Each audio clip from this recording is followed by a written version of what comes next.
Liewe vriende, hier is ons weer saam, nog 'n Sondag en nog 'n kuier aanlyn. Dit lyk asof ons nog 'n rukkie op die manier gaan ontmoet. Die derde vlaag is maar nog sterk hier in die Weskaap en die vlak 3 beperk ons tot 50 lidmate Sondag aan die kerk en die dagbestuur het besluit dat ons liewers nog 'n bietjie gaan wag totdat ons toegelaat word om 100 mense op 'n Sondag te ontmoet. So ons sal nog vir so 'n rukkie moet vasbyt om op hierdie manier te ontmoet. Ek weet daar is by baie van ons 'n diep verlange om net weer op 'n Sondag saam te kan kom. Maar dit sal hopelik in nie te lang tyd weer gebeur. Intussen pas julle self op. Bly gesond. Hou by die reëls en die regulasies rondom die COVID-19 en bly warm ook in hierdie oorgang van die seisoen waarin ons nou is. Vandag maak ons klaar met ons reeks oor geloof in 'n wêreld vol pyn en swaar kry en teleurstelling en ook ons kort stap deur die boek Openbaring. Hopelik wanneer ons Bybelskool weer kan begin, sal ons dieper gaan delf in Openbaring en onthou julle is almal welkom om daar by ons aan te sluit. So vir vandag kom ons word rustig, kom ons word stil. Ons teksvers gaan gekoppel word aan 1 Johannes 4 en ek sal dit nou vir ons saam lees. Kom ons luister net na die volgende stuk musiek as ons harte voorberei vir ons tyd saam.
Vanaand gaan ek meer oor hoofse tema hanteer wat probeer saamvat waaroor ons die laaste tyd met mekaar gesels het.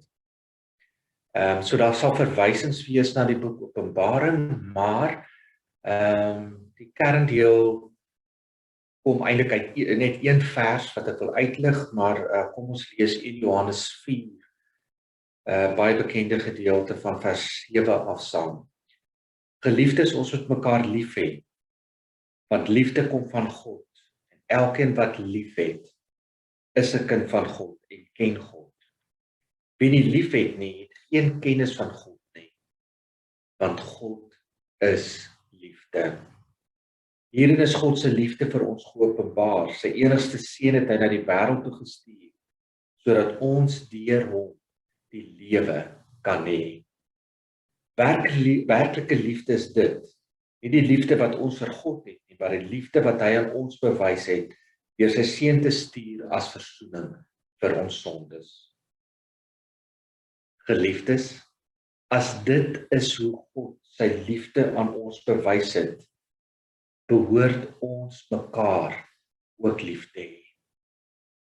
Niemand het God nog ooit gesien nie, maar as ons mekaar liefhet, bly God in ons en het sy liefde in ons sy doel volkome bereik. Hierin weet ons dat ons in hom bly en hy in ons. Hy het ons sy gees gegee. En ons het gesien en is getuie daarvan dat die Vader die Seun as redder van die wêreld gestuur het. Wie bely dat Jesus die Seun van God is, God bly in hom en hy in God.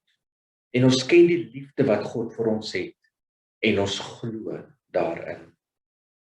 God is liefde. Wie in die liefde bly, bly in God en bly in hom. Hierin het die liefde sy doel volkome met ons bereik. Ons het niks te vrees oor die oordeelsdag nie, want hierdie wêreld lewe ons reeds deur die liefde, net soos Jesus. Waar liefde is daar geen vrees nie. Want volmaakte liefde verdryf vrees, want vrees verwag straf. En wie nog vrees, het nie volmaakte liefde nie. Ons het lief omdat God ons eerste lief gehad het. As iemand sê ek het God lief en haat sy broer, is hy 'n leienaar. Want wie sy broer wat hy nie kan sien nie, lief het nie, kan onmoontlik vir God lief hê wat hy nie kan sien.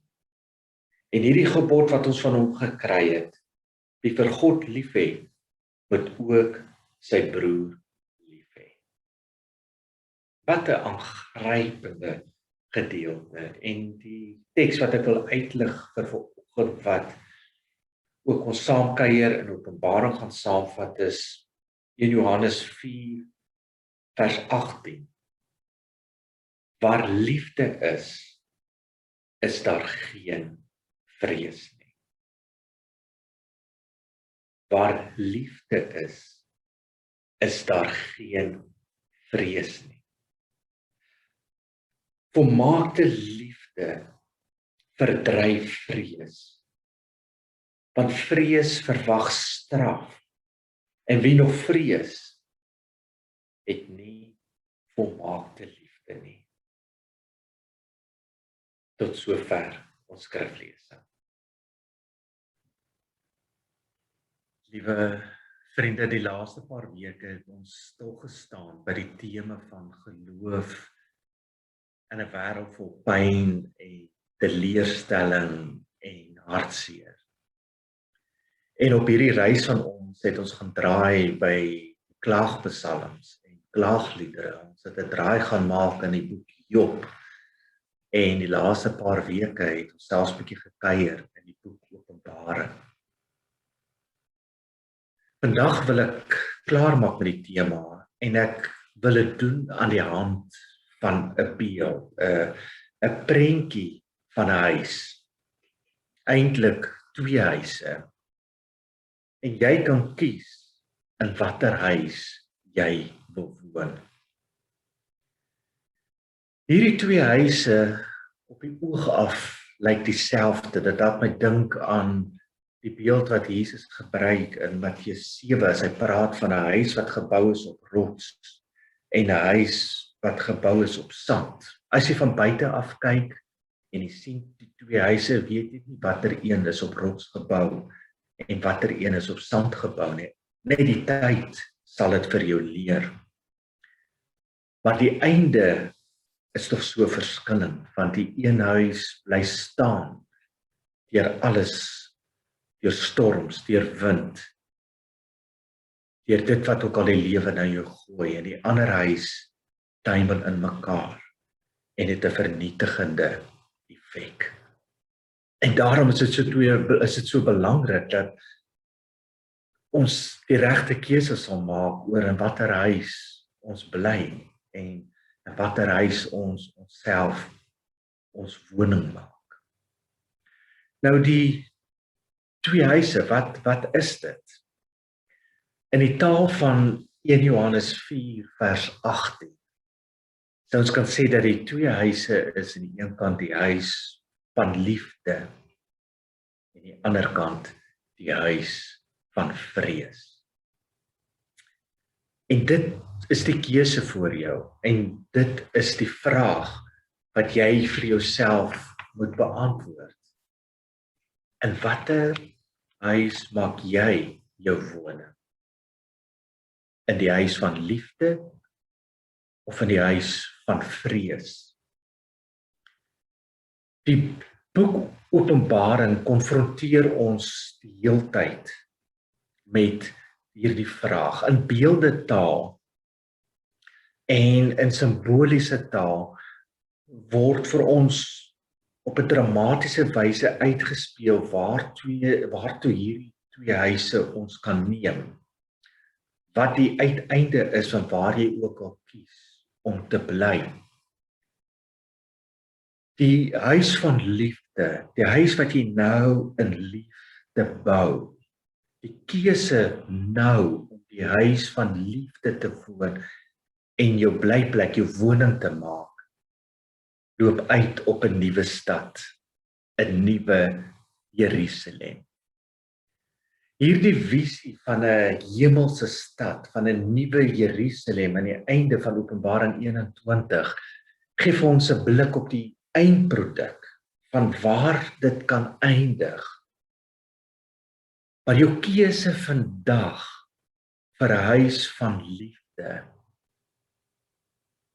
maak reeds nou die begin van die bou aan die stad van 'n nuwe Jerusalem. So ook dan die huis van vrees sien ons aan die einde van Openbaring waartoe dit lei. Dis 'n vernietigende pad. Dit eindig met 'n Armageddon. Dit eindig met 'n verterende vuur.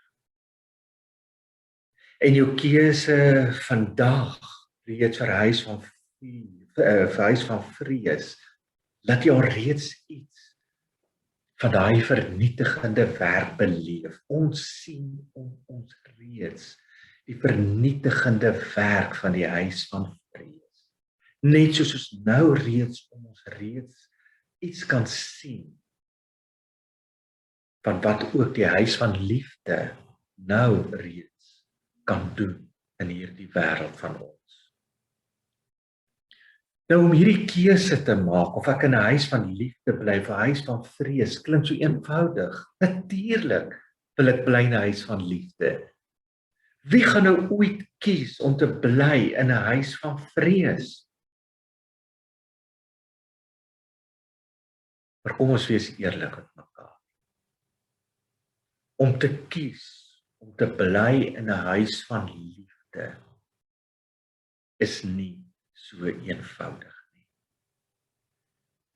Henry Nouwen het 'n boekie geskryf rondom hierdie tema van die huis van liefde of die huis van vrees.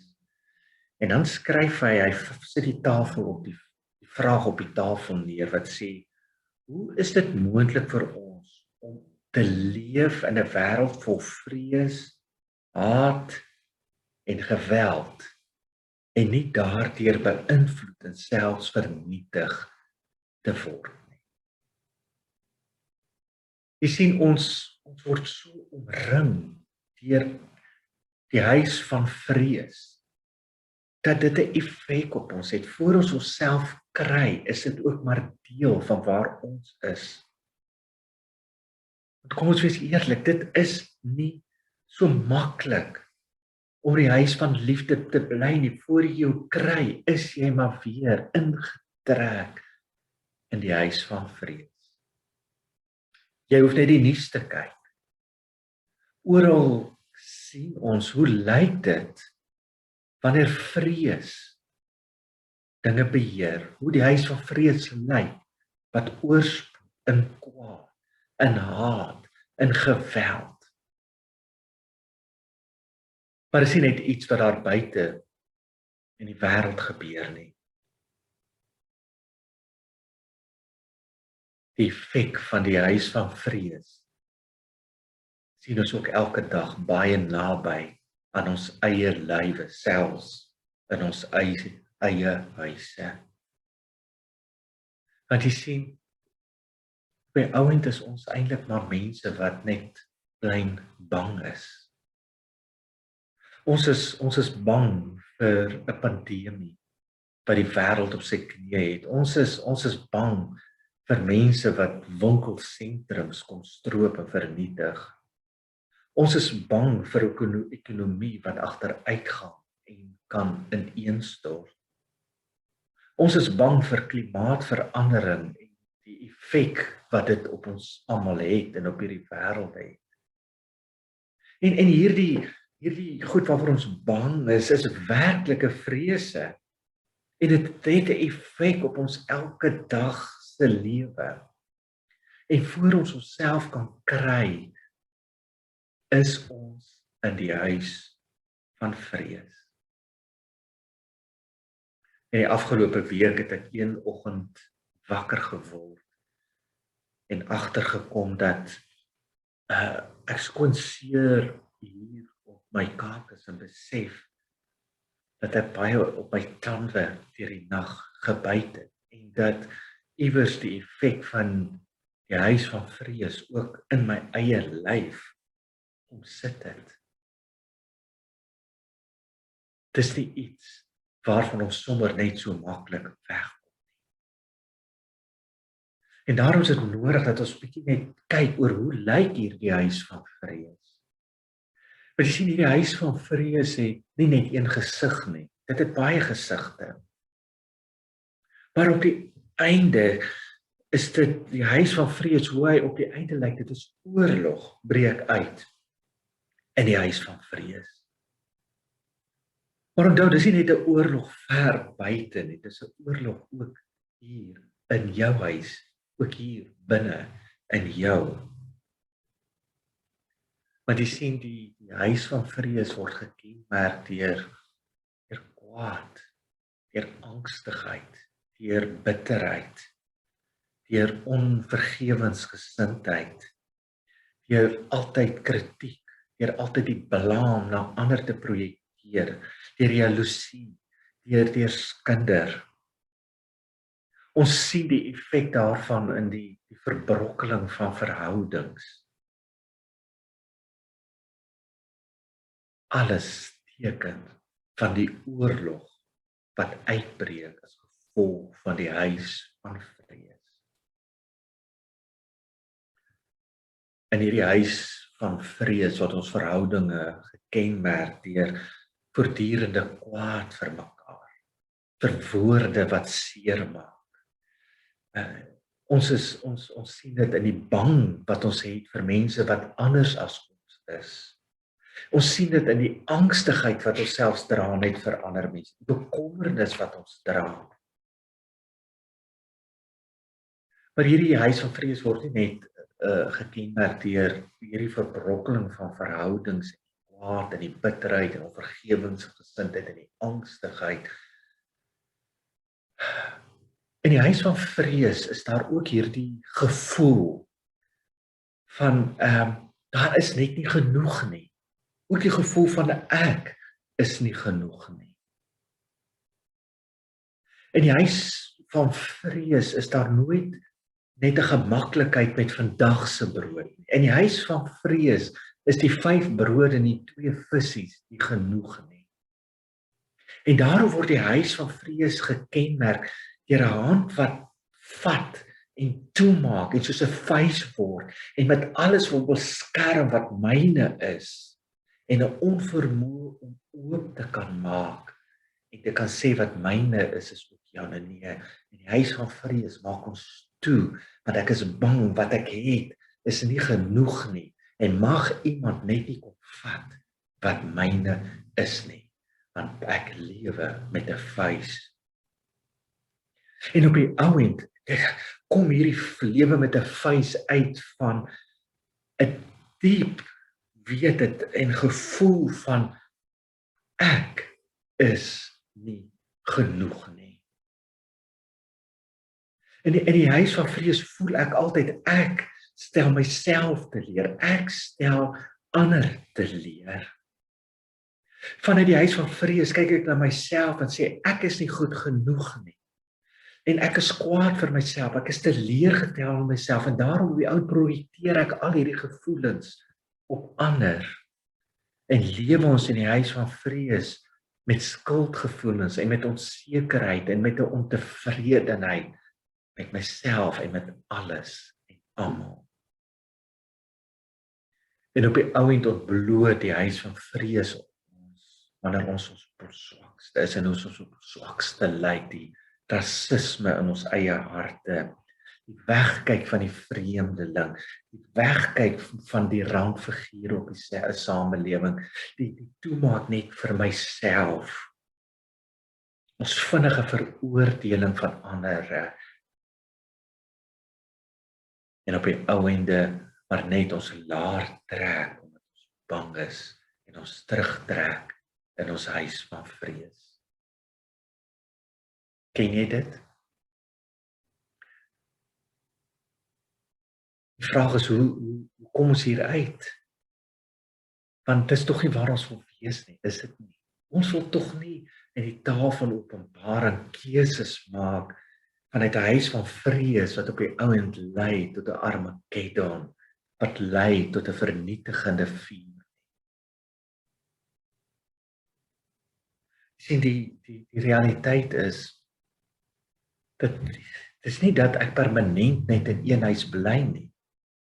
Dit kan wees dat ek nou 'n keuse maak vir die huis van liefde, maar tog later in die dag ontdek ek is weer in die huis van vrees net soos ek een oggend wakker word en ontdek ek het toegelaat dat vrees en onsekerheid weer in my lyf selfs hier in my kake kom sit. So ons beweeg voortdurend tussen die huis van liefde en die huis van vrees. Die vraag is, hoe kan ons bly in 'n huis van liefde? Hoe kan ons onsself daar gaan anker? En die antwoord op hierdie vraag is eintlik so eenvoudig. Al kan dit vir jou 40 jaar vat om daar uit te kom. Want jy sien, jy kies vir 'n huis van liefde. Keuse. En jy kies vir 'n huis van liefde deur te dink en deur te glo en te bly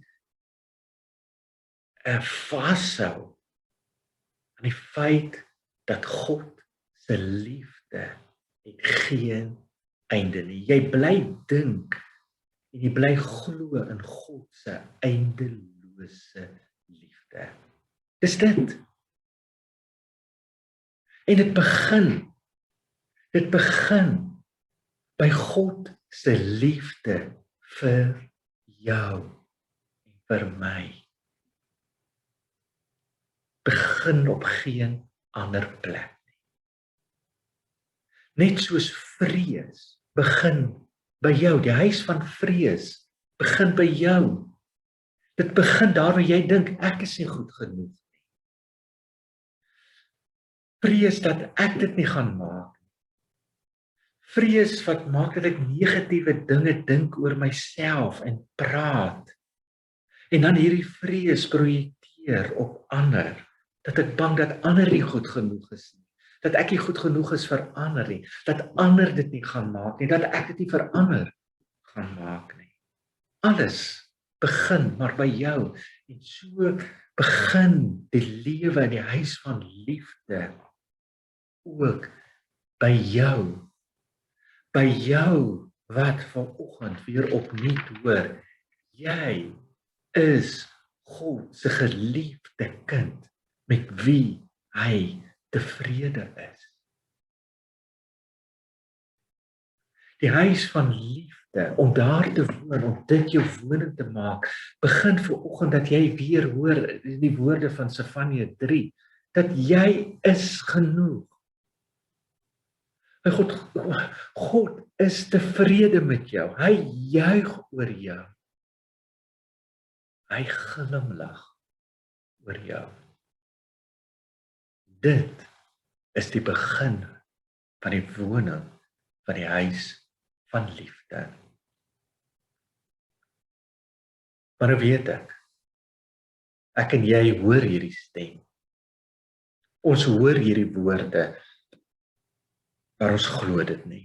Ons dink, dit is nie moontlik nie. Ons dink, ek is maar net 'n arme sondaar, ek verdien dit nie. Ek kyk na my lewe en sê, dit kan nie, want ten diepste wil ek nie glo dat ek is genoeg nie.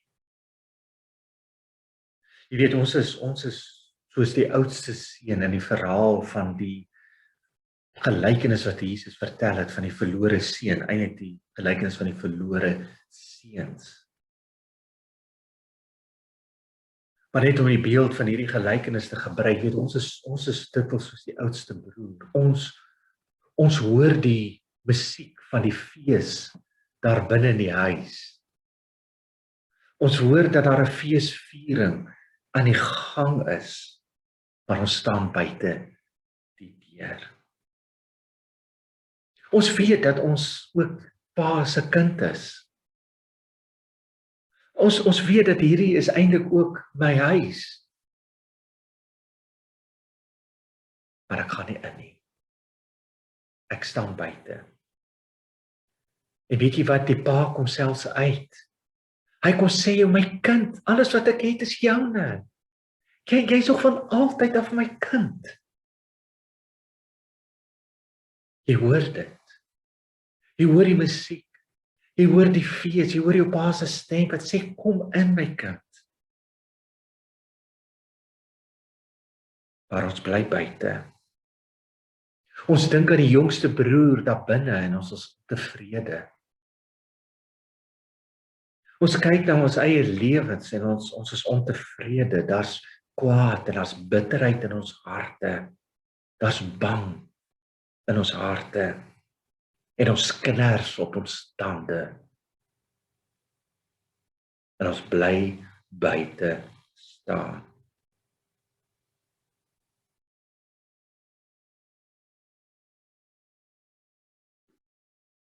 Maar my liewe kind van die Here, ek wil jy moet hoor die uitnodiging, bly staan. Kom.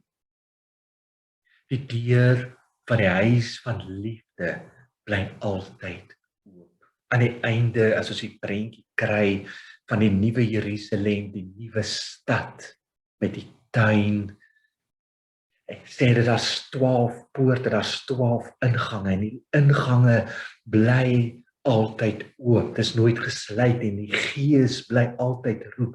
Kom julle wat dors het, kom julle wat so op julle tande kners, kom julle wat huil, kom julle wat so in vrees lewe en vernietig word deur die verterende vuur van vrees.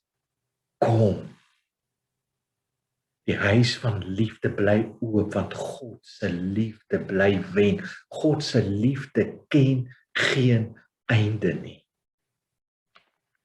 En daarom kan ons afsluit met die aangrypende gedeelte in Romeine 8. Wat is dan nou al ons gevolgtrekking van al hierdie dinge?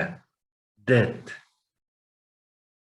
God is vir ons.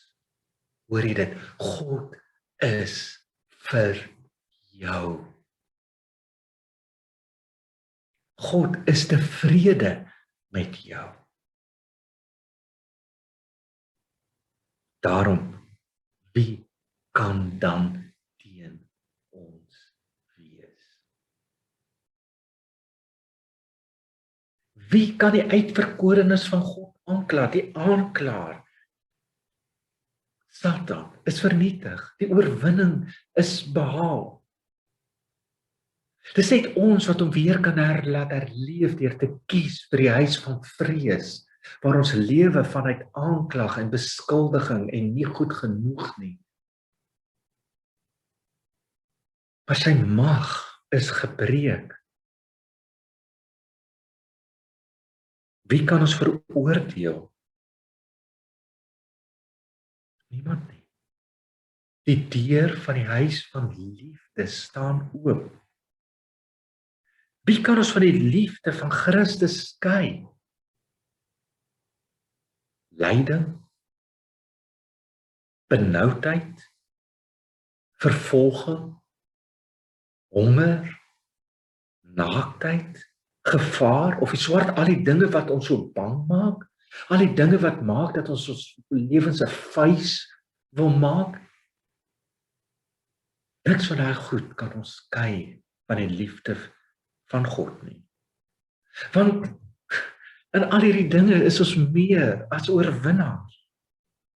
Hiervan is ook oortuig, geen dood of lewe of engele of bose magte of teenswoordige of toekomstige dinge of kragte of hoogte of diepte of enigiets anders in die skepping kan ons skei van die liefde van God nie.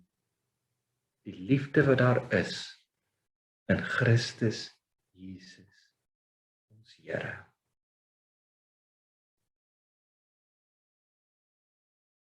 So wat kies ons? Wat se huis bou ons? Wat se huis bou ons as Drakenstein gemeente? Mag ons die uitnodiging hoor om 'n huis van liefde te bou. Om 'n huis van liefde te wees. 'n plek wat altyd uitnooi in 'n inroep en sê, kom julle wat bang is, kom julle wat moeg is, kom julle wat oorlaai is, kom. Want hier is ons 'n huis van liefde. Hier is 'n plek waar vrees uitgedryf word, omdat liefde hier seëvier. Mag dit waar wees vir jou. Mag dit waar wees vir jou huis, jou familie. Mag dit waar wees van Drakenstein gemeente. Mag jy ook nie vanmôre hoor, kom. God is tevrede met jou. Jy is sy geliefde kind, in wie hy 'n welbehae het, met wie hy tevrede is. Daarom, kom. Bou en leef in 'n huis van liefde. Kom en wees hierdie huis van liefde.